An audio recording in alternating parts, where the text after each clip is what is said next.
and a name list with identity numbers were provided in some instances. As the files were traced, the Legal Resource Center was contacted or attended at our offices to make copies of the files, as the files cannot be provided to private persons. During these visits, further name lists were provided and the files traced were provided to them to copy at our offices. This was the case from 2018 to 2019. On the 16th of September 2019, correspondence was received from Warrant Officer F. Hamaniani, wherein we were informed that the reopened inquest will commence on the 29th January until the 20th of February 2020, and he requested 24 files. These files were checked against the name list provided by Captain Nell and the Legal Resources Center, and some of the identity and personnel numbers could be traced. Of these 24 files, 15 could not be traced, and Warrant Officer Hamaniani was informed accordingly. He attended at our offices on the 15th of November 2019 to copy the files that could be traced, after we informed him on more than one occasion that the files traced are available. On the 28th of February 2020, a name list was received from Weber Wenzel, on which we requested whether identity or personnel numbers are available. On the 6th of February 2020, an updated list was received, and in some, identity numbers were provided. The latest name list received consists of 51 names, of which 30 files were already provided to either Captain Nell, Warrant Officer Hamaniani, the Legal Resources Center, or all parties. The updated name list has been submitted to our Archives and Registry component on the 7th of February 2020, and those files previously provided were requested once more. Our Archive and Registry component indicated that if identity or personnel numbers are provided, it takes about 1 week to trace and submit the files to our office. Where only names are provided, it is more difficult, as the system will provide all members on the SABC personnel system with the same names. All these files must be retrieved, and our office must pursue same to ascertain whether it is the correct file on the little information provided by the attorneys. Files are not stored in Watch Haste, the SABC head office, but at Point Haste building located on WF Nkomo Street. During the Timol reopened inquest, it was ascertained that although the personnel system contains names, it is difficult to conduct searches on all names. Our Archive and Registry component do assist as soon as the name lists are received, and due to the fact that these are such old files, it is quite an enormous task to do the searches without complete information such as identity or personnel numbers duly deposed and commissioned, my lord, on the 10th of February 2020. My lord, in this regard, I have further received instructions that out of the 51 files that requests have been made for, 41 files have been received and have been traced, my lord. It is the general protocol, my lord, that such files do not leave the offices of the SABC building, my lord, and that the people who make the request generally attend to the offices to arrange for the copying of the files, my lord. In this regard, I have spoken to Mr. Frank Hamaniani, who is present in court, and I have explained that the 41 files that have been retrieved are available to be copied at the offices of the SABC and be brought forward to the court. My lord, with regards to the 10 outstanding files, my lord, those are the files where there are no identity numbers, personnel numbers, or birthdays.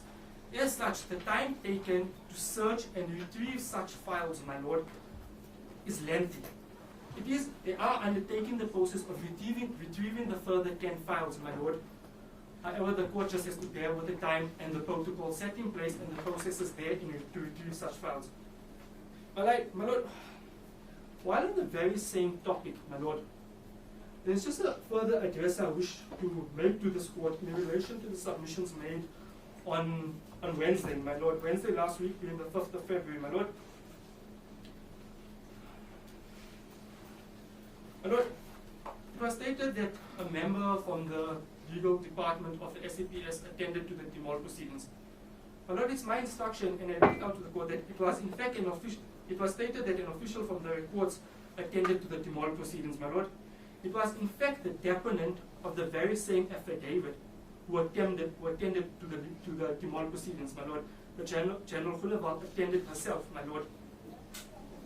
And due to the fact, and the reason she was able to attend, my lord, was due to the fact that the hearing was in Pretoria. My lord, further, it is untrue that she was bound to the court, my lord. She was able to move freely between the court, her office, and the head office. And my lord, as stated, the court is merely 5 minutes away from the office, and as such, her attendance to the court proceedings was much more possible. My lord, furthermore, she confirms that the database you can be traced by surnames, my lord, but explained by the affidavit, my lord. If they have to trace a surname, they have to then retrieve all the files of all the personnel with that surname, my lord, and go through each file to ascertain the correct name, which is quite a tedious process. And as such, a search via identity numbers, personnel numbers, or birth dates is a much more speedy and effective process, my lord. My lord, with regards to the order referred to in the demol matter whereby the SAPS was called forward to provide files, my lord, it is my instruction that no such order was granted. The only order granted to the SAPS at that stage, my lord, was an order to provide legal representation to implicated members and consider having an attorney present to protect the interests of the SAPS, my lord. It is as such is my understanding that no order was granted by the Judge Watley, my lord, forcing the bringing forward of such files, my lord. My lord, in closing, I believe with due regard, my lord, the files are available. A great quantity of the files are now available and ready to be photocopied and brought forward to this court, my lord. The process is undergoing with regards to the outstanding files, but as explained, my lord, it's a tedious process to call for all the personnel files with the same surname and manually go through all. Thank you. How long will it take them to trace, to supply the rest, the balance of the 10 files? My lord, I cannot how much time do they need? Or do they need assistance from perhaps the legal, some people, some candidate attorneys could be made available to assist? My lord, why there's so many files with the same surname. My lord, what I can explain to the court is that they sent a request to the archives to send forward the files of the surnames of those 10 files. Yes. So they're in the process of retrieving. They're doing that now? Yes. Oh. They're in the process of retrieving those files, my lord. I have requested that I be kept up to date. My lord, I cannot constrain myself to a timeline, my lord. But I'm sure having cognizance with regards to the affidavits, my lord, and the submissions of the witness in the affidavit, my lord, it can be understood that it could be a timeless process, my lord. I endeavor to provide feedback to the court as soon as I get any, my lord. However, I request that a lengthy indulgence be given here in, my lord. The files that were available with the correct request were provided on a timeless basis, my lord. Less than a week from when an informal application was made to this court, my lord. I cannot take that no further, my lord. They are in the process of receiving that 10 files, my lord. Thank you. Thank you. Thank you, my lord. My lord, just 3 issues that we would like to address on. The first issue is regarding the death certificate of Mr. Whitehead. My lord, we can confirm that a subpoena in terms of Section 205 was served in Home Affairs.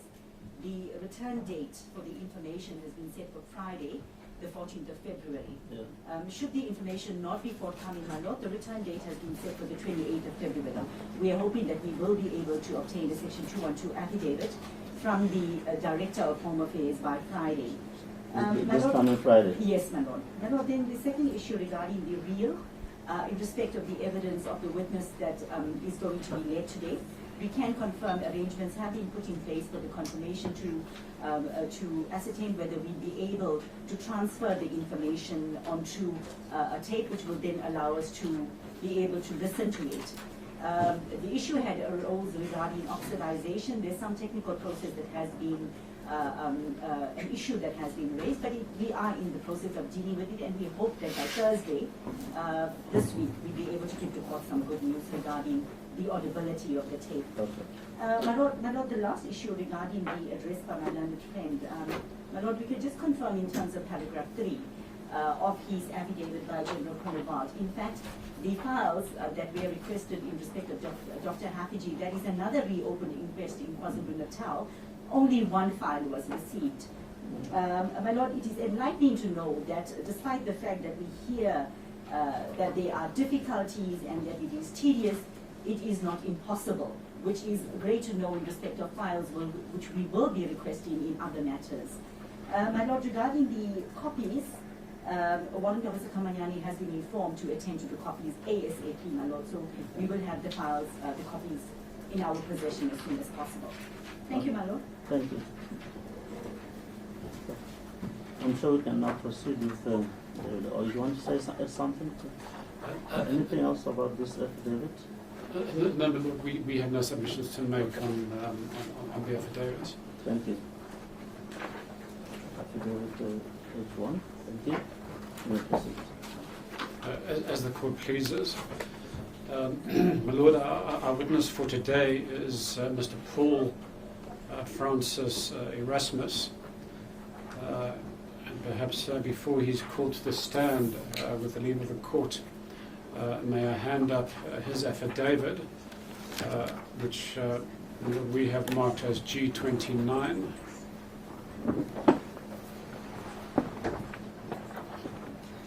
And because we have attached several annexes, we have flagged these annexes.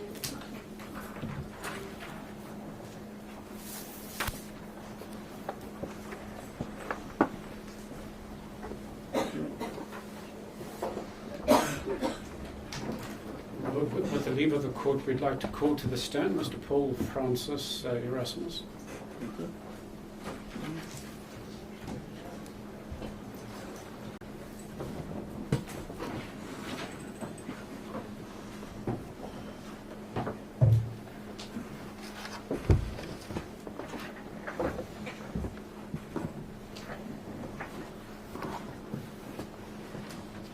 Please state your full names and surname.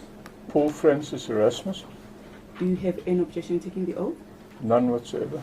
Do you swear that the evidence about to give the truth, the whole truth, and nothing but the truth? If so, raise your right hand and say, so help me God. So help me God. Witness sworn.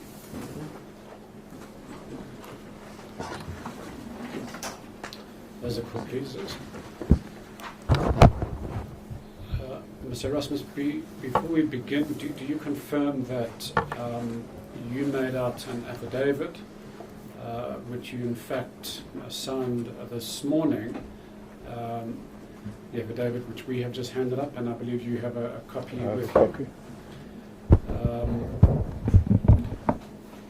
Mr. Erasmus, we're grateful for the fact that you have agreed to cooperate with this court, and that you have taken the trouble to travel up from the Southern Cape to be with us today.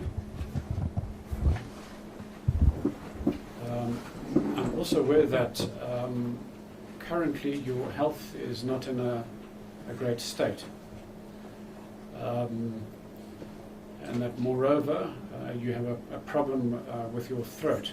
Right. That is correct, my Lord. Perhaps you can just indicate to the court what the problem is with your throat and how that might affect your evidence. My Lord, I have a condition called esophageal varices, which is veins which are almost like a varicose vein that one would get on your legs, but I have these in my throat which are a bit of a problem, and sometimes I start to lose my voice, or I can't talk very loudly. Thank you, Mr. Erasmus. We will try to accommodate you as best as we can. There is water, and I understand that you have pills, and if you need to take those pills, then just please indicate to the court at the appropriate time. Thank you, my Lord. And we also understand that you might not be able to raise your voice, so we would implore on members of the gallery to keep as quiet as possible so that your voice can be heard. Mr. Erasmus, am I correct in saying that you were born on the 14th of February 1956? That is correct, my lord. And what is your current occupation? I'm a pensioner. I live with my son on a farm outside the town of George, where we do various things. We have some cattle, we do beekeeping, and a lot of arts and crafts. Thank you. We will be dealing with your career in some detail, but your affidavit discloses that in terms of the highlighted summary, you were a non-commissioned officer in the former security branch station for most of your career at John Vorster Square. That is correct, my lord. And that you were a member between January 1975 and May of 1993, operating mostly as a field operative and investigator. That is correct, my lord. And that you were discharged for medical reasons. That is correct, my lord. I was suffering from post-traumatic stress and depression, and was boarded from the South African police, I think, under the circumstances, the youngest person at the ripe old age of 37. I went on pension. Thank you. And we will return to the condition that you have endured over the years at a later stage. Am I correct in saying that you also worked with the police's notorious Kufut unit in Namibia in the campaign against SWAPO? That is correct, my lord. And I note that you have admitted that you committed multiple crimes against anti-apartheid activists for which you applied for amnesty. That is correct, my lord. And we will return to some of those crimes, particularly the ones that relate to these proceedings in relation to the late Dr. Neil Aggett. Perhaps you can indicate how it is that you got to cooperate with the Goldstone Commission, that's the Commission of Inquiry regarding the prevention of public violence and intimidation. My lord, I'll try and put this as briefly as possible. My story started as a result of me exposing corruption in the town where I ended my career, which was Mossel Bay. I was the head of so-called technical services, which included the bugging of various anti-government or anti-apartheid organizations, the interception of post, the planting of tomatoes, which was jargon for installing bugs in places where anti-apartheid bodies would meet. And uncovered an anomaly, as for the lack of a better word, was that there was more services that had been authorized that had been not authorized. And when I investigated, I found that Moscas's, now Petrosa's boardroom was being bugged, and my commanding officer was making money out of using this information amongst the business community involved in the giant Moscas/Petrosa project. At this stage of my career, I think it's prudent to just point out that after I left Johannesburg, my lord, I went to the Southern Cape to start again. I was already suffering from post-traumatic stress. I could not be part of this criminal activity anymore. I then confronted the man, and that led to me being victimized on a scale which was unbelievable. And then I did the unbelievable thing, my lord. I went to the Sunday Times after I received a salary with 2 children to support of 11 cents, and we had no food on the table. I then saw this was just another part of me that witnessed what a brutal, vicious, deplorable and depraved system the South African police was. While this happened, this same commanding officer, Colonel Herbert Rommel van der Merwe, tried to rape one of the police typists, and this was covered up by the Commissioner of Police, who came down. They hired a helicopter. He went on a fishing trip. and intimidated the witnesses, and that is what happened to me, and I was in the middle of this. I was then tipped off that a former colleague of mine, the notorious Colonel Eugene Alexander de Kock from Kufut fame, had been given instructions to solve this Erasmus problem and sort me out.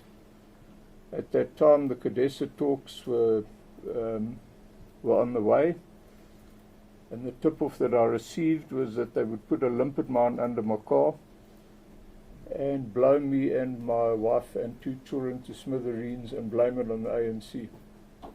And I think that was the final straw in my life, just very briefly, that turned me totally against these people and started me on a new road in life. Am I correct in saying that that led you to approach the Goldstone Commission, who placed you under witness protection? Apologies, my lord. Yes, that is what happened. We eventually, I took my wife and we went and we lived in almost a relative seclusion in Knysna. I was out of the police, tried to remain off the radar, as it were, or incommunicado. But I was being monitored. My telephone was being tapped. My post was probably being intercepted. There was people doing surveillance on my house, and on a day I took my son to creche, and I picked up a newspaper, and 3 of my colleagues had gone to Judge Richard Goldstone and become witnesses Q1, Q2 and Q3. They were then spilling the beans, and I realized that I wasn't just going to be able to carry on with some sort of normality in life, and it took 2 days for me to come to this decision, and in fact I couldn't even pick up the telephone. My former wife, ex-wife, phoned the commission and said my husband is prepared to cooperate and talk to Judge Richard Goldstone. I was then besieged by advocates and people from the Justice Department. Mr. Rasmus, we're going to have to stop it My there. apologies, my lord. That's correct, yeah. But thanks for setting out that background. But the long and short of it is that as a result of those events, you then approached the Goldstone Commission. You provided them with information about a whole range of activities that were taking place in the police and the security branch in particular, unlawful activities, and they investigated those matters further and ultimately issued reports on those matters. That is correct, my lord. Am I correct in saying that you also testified as a witness before the reopened inquest into the death of the late Ahmed Timol in 2017? That is correct, my lord. And in that inquest, you gave evidence involving examples of the manufacturing of evidence, the carrying out of torture by the security branch, as well as the covering up of crimes by the security branch. That is correct, my lord. And my lord, in argument we will be making reference to the findings of the court in the reopened Timol inquest. That judgment is already before you as Exhibit G 15.1. I'll refer you just by way of example to one of those references. It's on page 117 of that judgment, pages 313 to 314.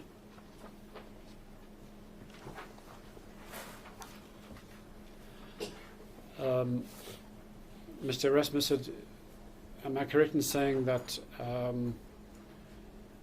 originally you were meant to be a witness for the state in these proceedings, but because of logistical issues you requested to become a witness quite recently for the legal representatives of the Aggett family? That is correct, my lord. In fact, as recent as last Monday. And indeed, the consultation with the family lawyers only took place this last Sunday, and your affidavit only finalised in the early hours of this morning, and you signed, in fact, early this morning. At 3:15, my lord. But was your evidence going to be the same? Correct, my lord. But It will be the same. Whether you are giving evidence on behalf of the state or on behalf of family. I don't think there's any difference, my lord.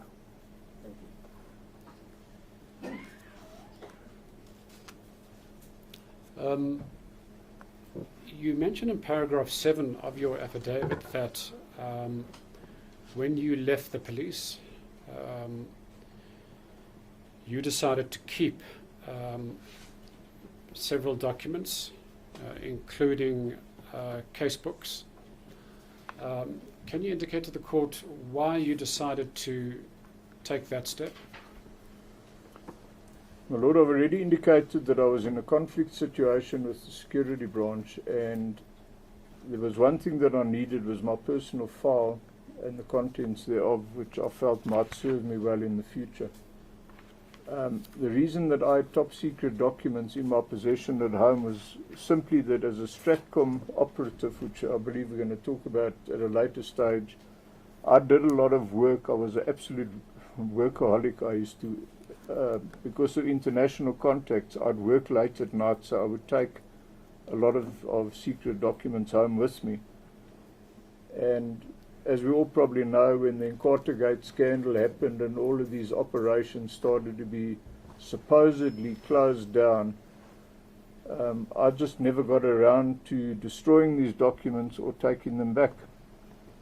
They later served me well, because when I got into the conflict situation, I mentioned this just very quickly, in Mossel Bay, I knew my telephone was being tapped and there was going to be an attempt on my life, and I used to talk on the telephone and say that I'd sent copies of these documents overseas and some of the originals, and if anything happened to me as in an unnatural death, my lawyers had been instructed to immediately call the newspapers and reveal the documents. So they then changed their tact and came at me with other things, an offer of R250,000, they offered to pay my bond off, and all sorts of things. That is the reason why I have the documents. And am I right in saying that the documents the copies of which that are attached to the affidavit that is before the court today, you have the originals with you in court today? That's correct, my lord. And my lord, if the other parties wish to consult with the original documents during the course of today, they are free to do so. Lord, I should also point out that in paragraph 7 of the witness's affidavit, he refers to documents supplied in a separate bundle. In fact, so far, my lord, we have not supplied a separate bundle. We've only supplied the documents that are attached to Mr. Erasmus's affidavit.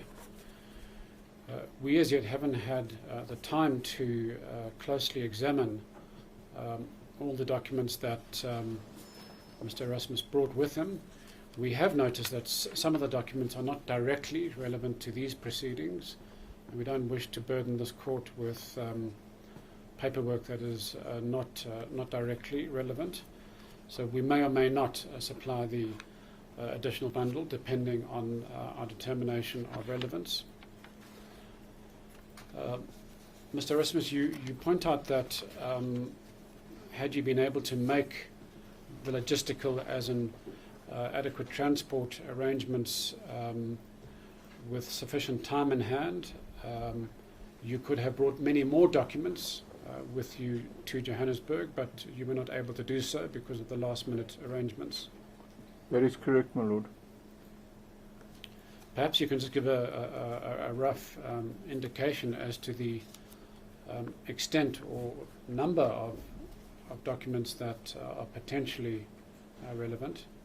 Well, these didn't come out of my personal file, my lord, but my casebooks alone contain details of 11,000 security branch investigations. The original documents signed by my superiors, including skullduggery and depraved behavior, which I was instructed to carry out at the behest of these political masters and seniors in the police.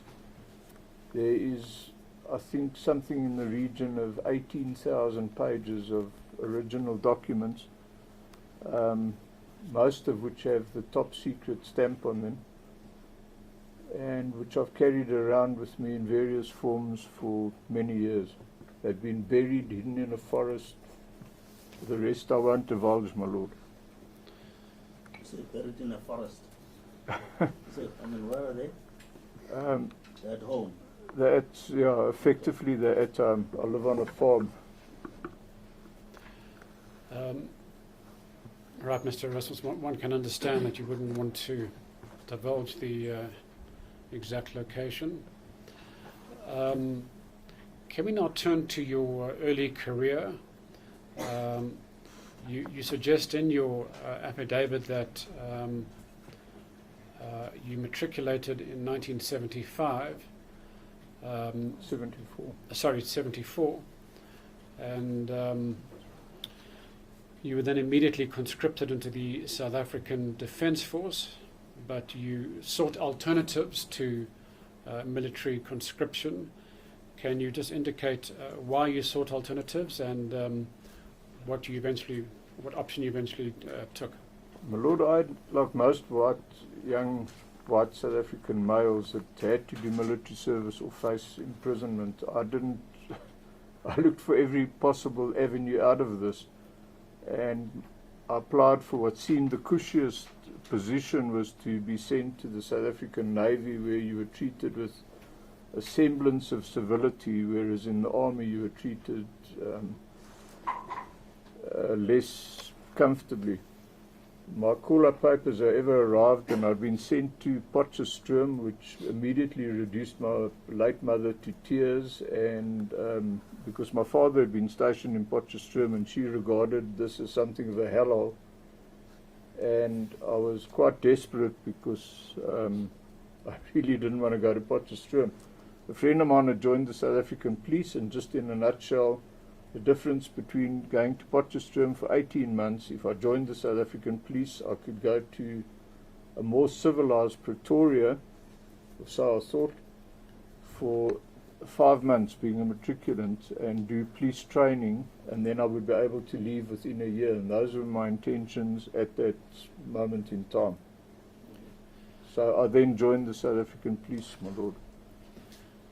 And in December of 1975, you were transferred to the uniform branch at the Cleveland police station in Johannesburg. That is correct, my lord. Where you seemed to do routine police administration work. Well, work is maybe a misnomer, my lord. I had a motorbike which I loved, and this was just the perfect place to be, because I think I worked possibly a half an hour a day on a busy day. The rest of the time I was running errands, going to the tote board to place bets for the commanding officer, or playing poker, or visiting my girlfriends. But the good times, it seemed, came to an end on 16 June 1976.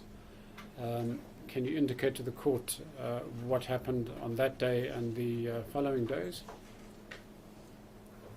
My lord, it was just to me another day, and I'd gone to see a lady friend of mine, and somewhere during the course of the morning, her radio was on in the kitchen, just very briefly. She came to me and she said, "You better get back to Cleveland police station because there is problems in Soweto." And I laughed at it. I said, "How would this possibly affect me?" And eventually I returned to Cleveland police station and was absolutely amazed that the whole police station was on parade. The reservists were being called up, and on the parade they were handing out assault rifles, a 7.62 rifle, and they had opened crates of ammunition, and we were stuffing as many rounds of 7.62 ammunition into our police tunics as what we possibly could. There was absolute total confusion, and leadership was very bad. We were loaded into trucks, taken to then John Foster Square, sat in the parade room, right through the night. From time to time, batches of us were taken to various trouble spots. Rioting broke out that night in Alexandra, Soweto, and the following day in the hostels in our own police area, which was George Koch Hostel and I think Cleveland Hostel, I'm speaking under correction. You say in your affidavit that the carnage of those days still haunts you today. What did you mean by that? Lord, I was a happy-go-lucky guy that just wanted to do arty stuff. In fact, I wanted to study art. What happened on Wednesday, June the 16th, and in the following week affected me terribly. I was involved in a shooting, I think, on the 17th of June. With a lot of other policemen, we shot a guy to